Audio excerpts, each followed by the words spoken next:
It's still going on, if not worse, because now they're having to hide it more. Gemma says the men who abused her as a child are still free and seem as if they are above the law. I'm still seeing my abusers, driving, young girls in car. They're untouchable. 6 months on, we've had no arrests, we've had no charges. Evidence is still being lost. They're just giving them, do what you want. In August last year, the Alexis J report found that Rotherham Council and South Yorkshire Police had failed hundreds of children who were abused, mostly by Asian gangs in the town. But Gemma says services recommended in the report haven't been put in place and police investigations thus far have only put her at risk. They came out suited and booted in a police car and parked on double yellows outside my front door. So all my neighbours know I've got the police coming. Brought me a panic alarm and carried it in his hand. In his hand for everybody to see.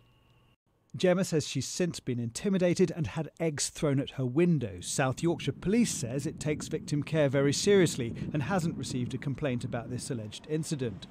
Following the J report, heads rolled. The council's chief executive stepped down, as did South Yorkshire's Police and Crime Commissioner and the Director of Children's Services. But campaigners, including the local MP, say not enough's being done to address the scale of the problem.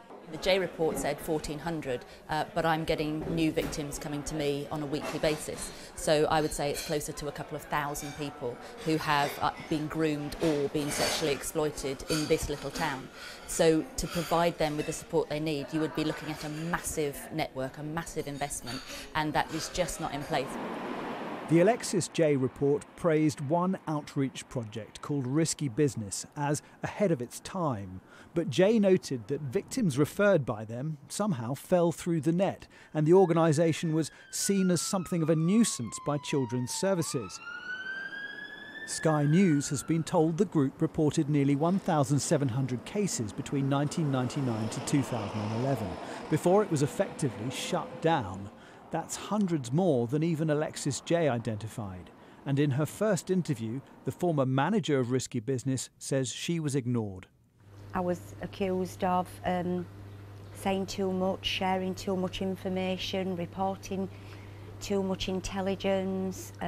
Risky Business didn't make all this up, you know, it was accused of making it all up, and Alexis J exonerated all of that, but you know, we didn't just get up and think, what shall we do today, let's make up that. But you think people are still annoyed with you about that? Yeah, I do, yeah. The J report said that alleged indifference and ignorance about child sexual exploitation on the part of senior managers has led to suspicions of collusion and cover-up. And that's how some victims feel about the closure of Risky Business. It shouldn't have been shut down because, you know, that was an agency that was working with them and trying to tackle the situation. But knowing now that, you know, it was all a cover-up, then I think it would close down because they were trying to tackle the problem. Is that how you feel, that this has all been a big cover-up? Yeah. There's no way that over, you know, 1,400 children can be abused and get away with it if there's not something going on. And do you think there's still something going on? Yeah. Genuinely, I have no idea why it was shut down. Why would you shut down a successful organisation that was demonstrating there was a massive need for their services and was proving results? They were getting prosecutions. Campaigners say they've been further frustrated when an application to set up a new project was recently turned down by the council.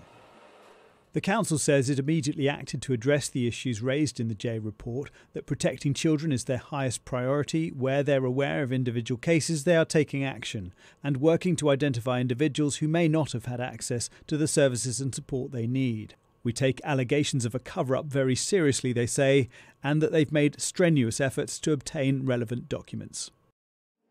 6 months on, a new government report into the scandal is due shortly, and it's likely to find the council and police are still failing victims. Jason Farrell, Sky News.